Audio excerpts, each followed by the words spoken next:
amigas y amigos? Les habla Vilma Petras, bienvenidos a una nueva edición de su programa Temas de Mujer. Y hoy tengo un gran gusto, bueno, yo siempre digo lo mismo porque ustedes saben que tengo tremendas invitadas, pero es que hoy tengo una abogada fuera de serie, una mujer luchadora por los derechos humanos, una mujer que, la verdad, ha tenido el pulso desde hace mucho tiempo atrás de lo que venía ocurriendo en Venezuela.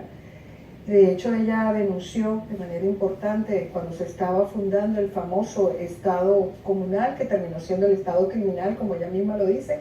Se trata de Adriana Vigilanza. Gracias, Adriana, por estar con nosotros. Gracias, Vilma, encantada de estar aquí contigo, que yo te reconozco a ti también como una enorme luchadora.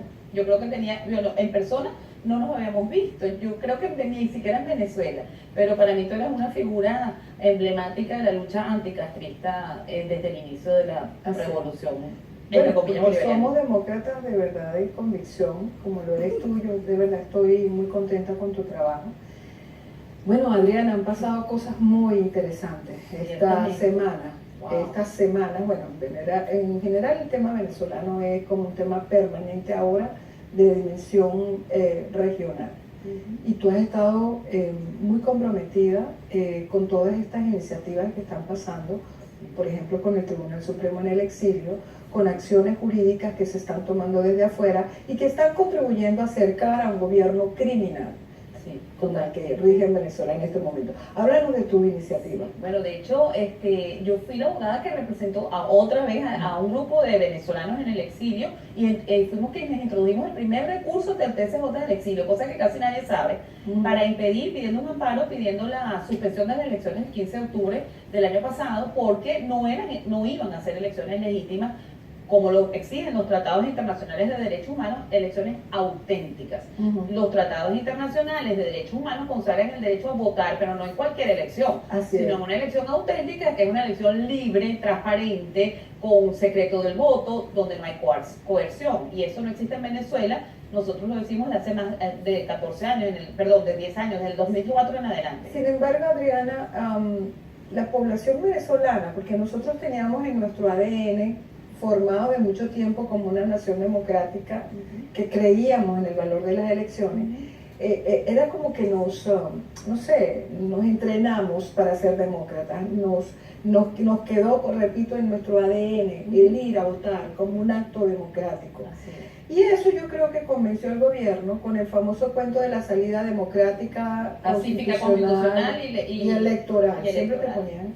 Pero nosotros sabíamos desde atrás, yo creo que desde principios de la década del 2000, del 2002, 2003, 2004, ya sabíamos que esa ruta estaba cerrada. Sin embargo, persistimos, y en algunos casos tuvimos triunfos importantes. Pero, por ejemplo, lo de la Asamblea Nacional, cuando logramos ese triunfo en el 2015, cuando derrotamos, que tú estuviste involucrada en el 2007, la reforma constitucional, que ya sabemos que el gobierno hizo una trampa después. Te tengo que hablar de eso, porque hay mucho desconocimiento, en realidad, incluso mí, sobre lo que pasaba en Venezuela, justamente porque el régimen en algunas abría la compuerta. Claro, y tenía una cosa que es el autoritarismo competitivo, ¿verdad? O electoral, donde te deja ganar algunas gobernaciones, algunas alcaldías, para conservar la fachada de democracia, pero el poder real central, que en Venezuela es el presidencial, ese jamás lo vas a acceder. Y en el caso de la propuesta de reforma constitucional de 2007, que yo fui una gran activista, que recorrimos el país hablándole a la gente, que era una reforma comunista totalmente, empezamos a hablar del poder popular, que en la Constitución de Cuba esa palabra aparece 80 veces, en la Constitución de Venezuela ni una, y sin embargo nos querían meter la nueva geometría del poder, que era el poder todo concentrado en una sola persona. En ese entonces creímos nosotros que nuestro trabajo como ciudadanos había dado fruto. Obviamente se levantó la primera generación de estudiantes del 2007 a luchar contra esa propuesta y pensamos, oye, ganamos. Pero en esa ocasión permanecieron 1.800.000 votos sin contar.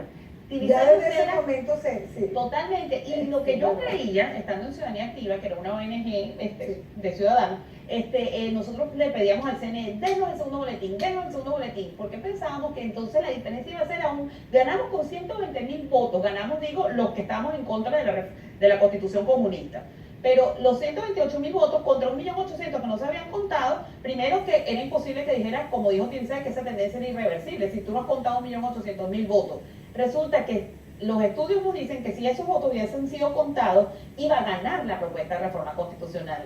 porque el fraude en Venezuela electrónico está montado desde el 2004 con esta empresa Smartmatic que salió de la nada, constituida aquí en el estado de Florida, en Boca Ratón, con $10.000 de capital social, y que después del proceso del referéndum revocatorio del 2004, donde ella se inauguró, fue tanta la ganancia económica que tuvo que fue capaz de comprar la tercera compañía con mayor conteo de votos en Estados Unidos, llamada Sequoia Voting Systems. O sea que los norteamericanos tuvieron al gobierno de Venezuela porque en esa empresa estaba presente, la empresa Smartmatic tenía una hermana llamada Bitsa.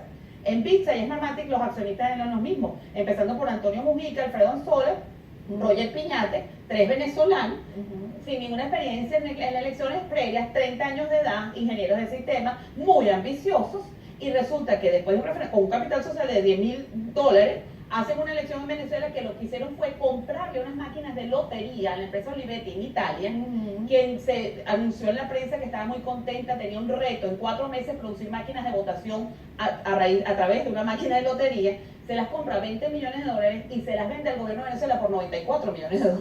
Esa es la tremenda experticia técnica, el sobreprecio. Claro. Un acto de corrupción evidente, que ahora está tan de moda la corrupción y en Venezuela la venimos padeciendo desde el inicio de este sistema.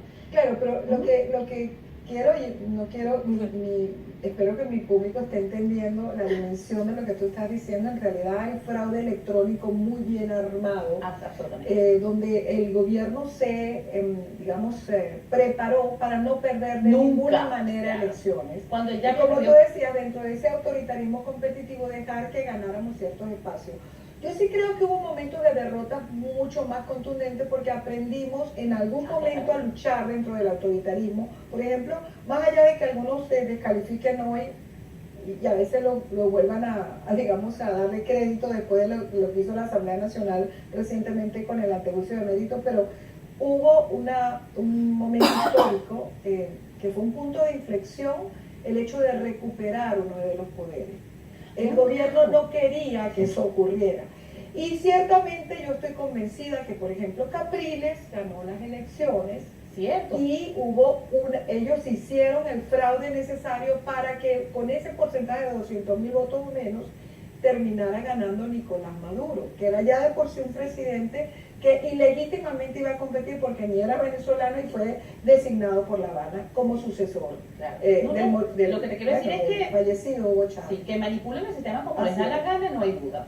Que dejan ganar, porque en eso se convirtió Venezuela entonces, y ese es el grave problema. La oposición se acostumbró a negociar puestos de poder y no a que el ciudadano decida. Nuestro voto no estaba haciendo lo que terminaba diciendo quién iba al poder, sino negociaciones tras bastidores. Y ese es un sistema perverso, que es lo que tenemos, y por eso que tú ves que la oposición va para adelante y va para atrás. Te dice, no podemos en el julio de 2016, vamos a hacer cumplir la Constitución a rajatabla. Pero ya el sistema se desenmascaró.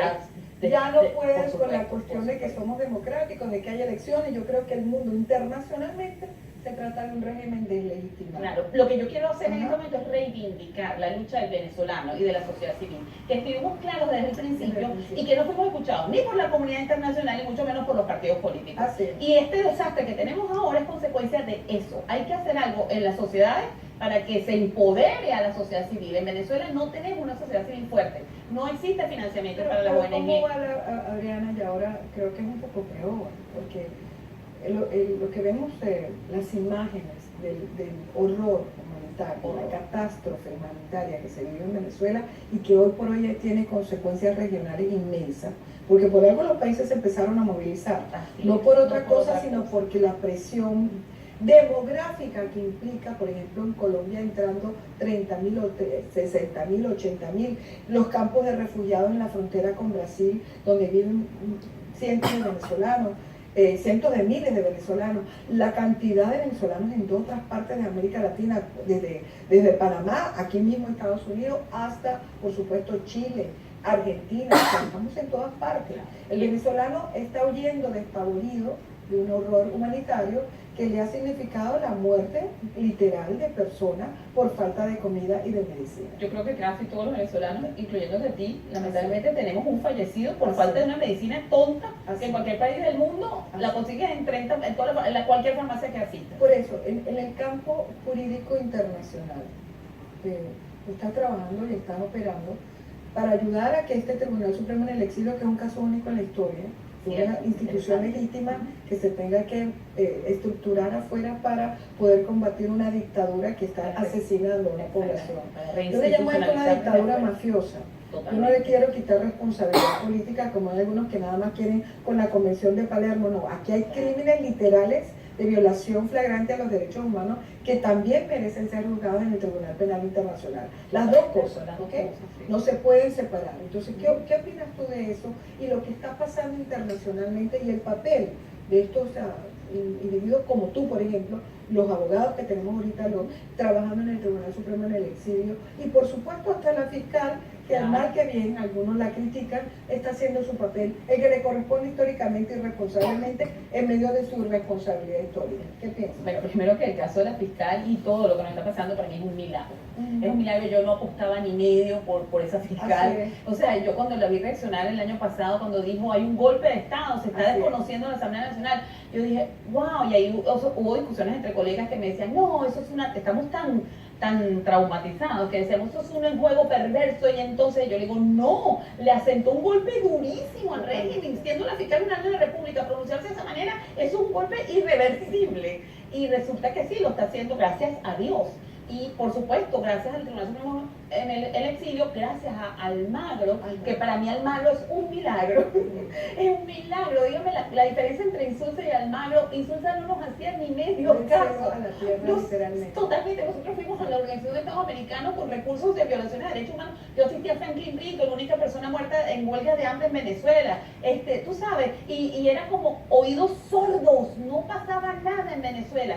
En cambio, Almagro, todo lo contrario, se lo agradeceremos eternamente, y pienso que la estrategia ha sido brillante, brillante. Y el tema de acusar a Maduro... es una persona consistente. Totalmente. Acaba de un civil suceder a Raúl Castro, el Díaz-Canel, que ya sabemos que es un montaje, y el que salió a criticar abiertamente, con contundencia, fue el secretario de la OEA. A los venezolanos hubieran dicho que eso iba a pasar hace 3 años y hubiéramos dicho, es imposible. La OEA no se va a pronunciar, no, eso es un club de amigos, eso no sirve para nada. Yo la detestaba, yo dije, terminó siendo un elefante blanco. Bueno, de hecho después investigué y me di cuenta que es que además Insulza también tuvo problemas terribles, voy a decir de corrupción, casi quiebra la OEA. Y existe un informe del que nadie habla, por el cual los Estados Unidos también llamó a Botón porque hicieron una investigación en Estados Unidos sobre cómo estaba rindiendo el dinero que ellos estaban aportando a las organizaciones internacionales en función de los objetivos de esas organizaciones. La OEA no estaba sirviendo para absolutamente o sea, el objetivo principal, conservar la democracia en los partidos, en los países en los que pertenecen a la OEA, eso no estaba siendo cumplido, y el dineral que estaban votando allí era impresionante. Acuérdate que con Insulza avanzó el socialismo destructivo. El socialismo para mí fue un cómplice necesario. Ahora, revolviendo la estrategia jurídica, yo pienso que es brillante de todas maneras juzgar a Maduro por el tema de la corrupción. ¿Por qué? Porque ya está probado en un tribunal que es el de Brasil. Hay una delación de una mujer que declaró que ella recibió ella presenció la entrega de millones de dólares en maletas de parte de Maduro cuando era canciller. Y la gente de Odebrecht directamente, que pidieron 50 millones y ellos terminaron dando 35 millones, que les pidió un individuo que siempre acompañaba al presidente y le dijo directamente cuánto dinero querían para la campaña electoral para elegir a Nicolás Maduro, o sea, y que de eso iba a depender que continuaran los contratos fabulosos de Odebrecht con el régimen venezolano. Todo eso está probado ante un tribunal, de manera que tener las evidencias es muy fácil. Copia certificada de todas esas declaraciones, está listo. Y en cambio, para probar delitos de crímenes de lesa humanidad es terrible. La Corte Penal Internacional de verdad es prácticamente otro elefantico pero fíjate tú que ahí es que yo creo, y le voy a dar el protagonismo a quien se lo merece, que es a personas como tú, Adriana, a esta muchacha Suju. Sí, claro, con ella estaba hablando. Ella estaba una activista de derechos humanos que también exiliada política. Ella vive creo que estaba en Praga, quiere mudarse ahora para España porque está muy solita, pobrecita. Claro, pero sufriendo los rigores del exilio. Esta muchacha Tamara Suju ha sido muy importante junto con otras personas, porque el expediente del Tribunal Penal Internacional se viene hablando desde hace 18 años, diría yo, 15 años, con cierta consistencia y más consistentemente después del 2014, Claro. porque es que el gobierno no pudo ocultar su cara represiva y el que se lo horror. debemos Sí, a los muchachos, claro, y a la juventud y a todo el mundo, absolutamente. porque todos salimos a la calle a manifestar. Una vez más, la sociedad civil venezolana, que ha puesto los muertos, ha puesto las cosas que han hecho, que la comunidad internacional voltee a vernos, no son los negocios políticos, ha sido la sociedad civil que fue valiente y que ha manifestado muchas veces. Como tú bien decías, que yo decía exactamente lo mismo, la primavera árabe, la primera primavera árabe fue la venezolana del 2002. No fue árabe, 11 fue la de primavera fue venezolana. latinoamericana Así y es. fue venezolana. Claro, Se levantó la eso lo sociedad digo. civil, más de 1 millón de personas en la calle. Fuimos a pedir la renuncia a Chávez y nos Lo que pasa es esperaron que, con una Adriana, emboscada. lo que se 19 viralizó muertos fue con la tiros en la primavera cabeza. árabe, porque en ese momento ya existían las redes sociales de manera contundente. Cuando nosotros hicimos nuestras movilizaciones que comenzaron en el 2001 o antes. Y yo tengo también Tú teoría sabes. que también la izquierda nos fregó mucho. Ah, bueno, la izquierda. Porque la no, izquierda que está en medios claro. nunca reconoció la participación de la... Tú veías cómo... y tengo Ahora que es que decirlo, deslegitimaron completamente Totalmente. nuestras marchas diciendo que eran marchas de la derecha. totalmente, una locura, pero una locura. ¿Y qué es eso? La izquierda manipulando sus hilos, que tiene una responsabilidad enorme en lo que le pasa a Venezuela. Porque entonces cuando los Pero delitos... todavía, Adriana. Y todavía. Cuando Y los perdonen delitos... aquellos que piensan lo contrario, pero la actitud del Papa izquierdista, perdóname, Totalmente. Y eso eso es que es una absolutamente católica... inaceptable. No, uno Y- puede ser católico, pero hay que decir que el Papa tiene toda la autoridad moral, como le dijo recientemente Ricardo Montaner. ¿Así? Váyase, sí, usted tiene en una entrevista. Yo no la he podido ver. Claro, yo digo, váyase, usted tiene la autoridad y no entiendo la posición del Papa para no ir a Venezuela, aterrizar en un avión y ver lo que está ocurriendo y que le molestaba a él y a cualquier venezolano. Es muy duro para Claro, el hecho de que no haya habido habido un pronunciamiento. Yo juraba, tú sabes, ay, el Papa por fin, un latinoamericano, habla nuestro idioma y va a entender perfectamente lo que está pasando. Pues la ideología que él ha criticado lo tiene absolutamente Pero es cegado. por eso, porque la izquierda ha llegado, por ejemplo, todas las embajadas del castrismo se pusieron a la orden de la causa de vender la mentira venezolana. La gran cantidad de intelectuales de izquierda, incluso medios que eran muy pro, muy liberales de izquierda, como llaman aquí el liberalismo de De izquierda. izquierda, que para mí es que una tú cosa sabes rara, que, sí. bueno, porque aquí llaman liberal a lo que nosotros llamamos izquierdista. Increíble. Bueno, aquí todas las cosas a veces no funcionan No, con lo y mismo por eso cuando coloquial uno habla, nosotros. tiene que tener cuidado Por porque eso, no por sabe eso cómo- lo digo a la gente para que entiendan, lo que llaman aquí los liberales políticos, que es la franquicia esta progresista que quiere supuestamente un cambio Terrorífica. social. Bueno, estos individuos han hecho toda una campaña No hay duda. internacional, pero yo creo que ahorita les cuesta muchísimo, Sí. porque es que como reventó Venezuela, Claro, gracias. implosionó y explotó y se regó la venezolanidad por el resto del mundo y hoy somos un país de diáspora, como creo que no ha habido de ningún país latinoamericano Yo no una creo. crisis de esta Exactamente. dimensión. Te quería preguntar eso, ¿cuál es tu opinión? Porque yo veo las escenas y es ver África, o las crisis que vivíamos, por ejemplo, en el Medio Oriente, como por ejemplo el caso de Siria. Yo, antes de que todo el mundo empezara a hablar, yo empecé a decir de Venezuela, la Siria de América. Lo dije en un programa de Alejandro Marcano, por cierto. Y lo hablaba no porque, como algunos dicen, y lo escuché recientemente en la radio, no tienen comparación en que son gobiernos criminales que están literalmente aniquilando, exterminando una población con una comunidad internacional que prácticamente Impávida. se cruza de brazos. Exactamente. En eso hay un paralelismo muy importante. ¿Qué opinas tú? Que lo hay, efectivamente, todo lo que has dicho lo comparto Sí. 100%, y de paso también tenemos el problema de la influencia de estos grupos terroristas islámicos Por eso, dentro de Venezuela. esa es O la sea, otra. Siria y Venezuela no es que además se Así parecen es. en los hechos, es que ideológicamente y por detrás hay un crimen organizado Totalmente. que tiene Y tentáculos de están allá las también. potencias que están en Siria también actuando acá. Está Absolutamente. Rusia, Así está es. Irán, porque eso están también en Venezuela. China con su parte de dinero, tú sabes, que está retando al imperialismo norteamericano en su competencia geopolítica y geoeconómica.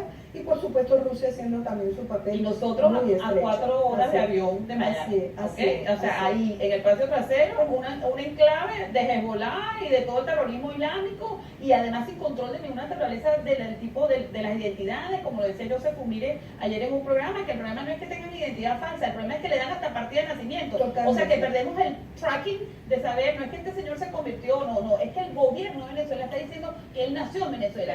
Pero ¿Cómo hace para ¿crees que ya delatar hay eso? conciencia real de parte de países como Estados Unidos, los países del Grupo de Lima, de la dimensión radioactiva que significa Venezuela para la seguridad no hay regional. conciencia todavía, ni siquiera en la opinión pública norteamericana, que es algo que me preocupa, por eso creo que estos programas son valiosísimos, porque el norteamericano de aquí no tiene ni idea de lo que está pasando allá al lado, y que tiene ramificaciones para esta democracia, no solo el tema de los terroristas, también el tema de la democracia que está en hacking democracy. O sea, aquí hay un problemita también, tienen que ponerle el ojo. Aquí lo vivimos, lo que pasa es que, bueno, uno habla de esos temas y creen que es que uno es anti-Trump. Y no soy anti-Trump para nada, todo lo contrario. Yo estoy hablando de lo que significó, y lo he dicho en varios programas. No me gusta, por cierto, el estilo del presidente, la forma en que se actúa con las instituciones. No me gustan los escándalos constantes, más allá. No me gusta la pelea y la lucha de poderes entre la prensa y las instituciones en general, cómo se han venido debilitando. No me gusta. Pero tampoco me gusta la intervención de una organización como Cambridge Analytica en el proceso político de acá, de las elecciones, como de alguna manera nosotros también vimos eso en Venezuela, estas intervenciones de hackeo de los procesos electorales, de intervención a través de capturar la información de los votantes y de alguna manera manipular la voluntad electoral. O sea, es que estamos presenciando una cosa que creo que llaman también, tiene que ver con eso, la guerra híbrida, una guerra nueva, es usar la informática, y no es nada más los rusos y la campaña de Trump, es que Obama también tuvo problemas, porque Smartmatic, la empresa corrupta venezolana, todavía hoy tú buscas en su red y se promociona diciendo Obama votes with Smartmatic. O sea, explíquenme de qué están hablando. Es una empresa corrupta que tiene la responsabilidad mayor de lo que está pasando en Venezuela. Aquí descubrimos que el sistema electoral norteamericano también era vulnerable. Pero claro que es vulnerable. Como tú dices, no comenzó ahora, comenzó desde atrás. Comenzó desde las administraciones anteriores. Por supuesto. Entonces es un problema no es de demócratas ni de republicanos, es un problema de la democracia. Y una vez más, ¿de quién es el peso de hacer la denuncia para conservar nuestro sistema, que es el único que ha servido en el mundo para más o menos darnos más o menos felicidad de los ciudadanos? Pero tú no te parece, Adriana, un poco, y no me quiero desviar del tema original, que era precisamente el papel que han tenido personas como tú para estas denuncias internacionales, de la destrucción literal por estas franquicias antidemocráticas, ideología de corte totalitario, que se han apropiado de países y que se vuelven organizaciones criminales. Con la fachada electoral, claro. Es una maravilla, es la mutación de las nuevas dictaduras. ¿Tú crees que hay de alguna manera como una lucha ahora, que es una lucha realmente donde, por cierto, la Rusia de Putin, que es por cierto el Estado mafioso por excelencia, y quien diga lo contrario no está viviendo en el planeta Tierra, o sea, donde se meten en procesos electorales, donde destruyen la confianza en las instituciones, donde utilizan las guerras cibernéticas? Fíjate que incluso en el problema de Cataluña estuvo metida Venezuela y Rusia para desestabilizar un Estado como es España, la democracia, porque en el fondo lo que buscan es desestabilizar la democracia para ellos apoderarse y controlar. Sobre todo crear desconfianza, crear divisiones, coadyuvar a que liderazgos tóxicos, como les llamo yo, que surjan, como el de Pablo Iglesias en España, claro, o el mismo Puigdemont, que lo lamento, pero él estaba violando la Constitución. De verdad que mi respeto para el Estado español, para mí siempre ha sido una inspiración. Es más, la definición de dictadura que tiene un Nicolás Pérez Serrano, yo la usé cuando demandamos la propuesta de reforma constitucional, y yo le trataba de decir al planeta Tierra, un golpe de Estado. Nicolás Pérez Serrano fue el instructor de derecho constitucional del príncipe Juan Carlos, cuando era príncipe, antes de ser rey.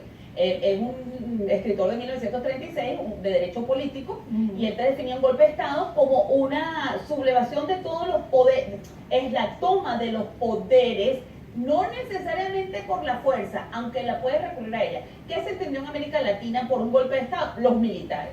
¿Qué le estaban haciendo a Venezuela? El golpe de Estado original, la definición de Curcio Malaparte y también de Nicolás Pérez Serrano, que es a través de las asambleas nacionales constituyentes el apoderamiento de todos los control de todos los demás poderes, y acabas con la división de poderes. Eso es un golpe de Estado, y ese golpe de Estado que ahora la comunidad internacional reconoce con la asamblea constituyente de Maduro, resulta que no lo hicieron en el 99. Venezuela fue objeto de un golpe de Estado, y la izquierda, porque resulta ser, Vilma, que el libro de cabecera de Fidel Castro era el libro Técnica Moderna, un golpe de Estado de Curcio Malaparte.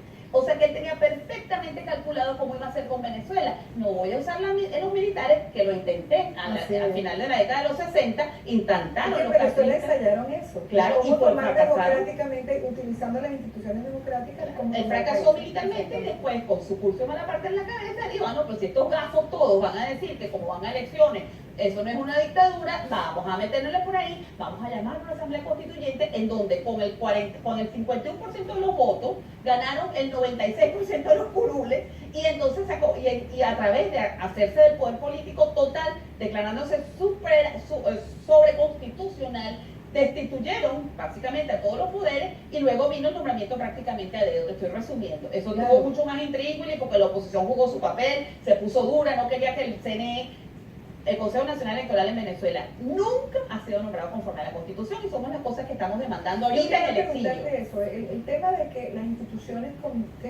se convierten, dejan de funcionar los frenos y contrapesos y se convierten en permisivas para que esta toma, por ejemplo, yo tuve un encontronazo en Twitter con Cecilia Sosa, porque yo recuerdo lo que ella hizo.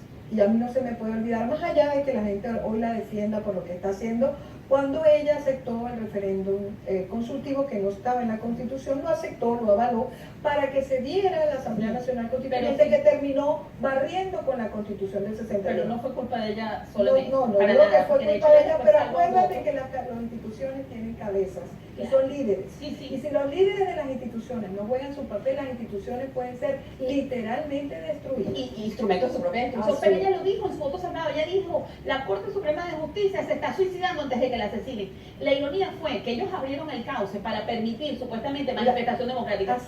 Pero el problema fue que Chávez, vivísimo, y seguramente con la asesoría de Fidel Castro, coló una segunda pregunta que no fue autorizada por la Corte Suprema de Justicia. Mira, que fue... no lo creas, nos queda apenas un minuto. Ay, Dios mío. Vamos a resumir, porque si no, pues yo sé que tú y yo podemos hablar por 24 horas. Hay tanto que decir. El papel de la sociedad civil, ¿hasta dónde puede llegar en buscar una salida a la situación venezolana?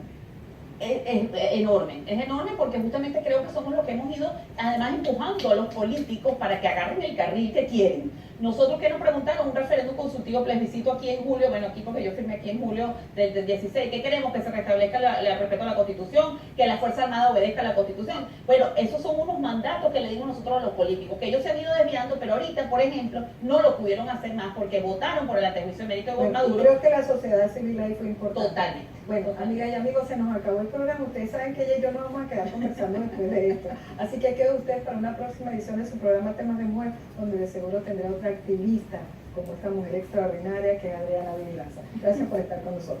Gracias. Ay, gracias.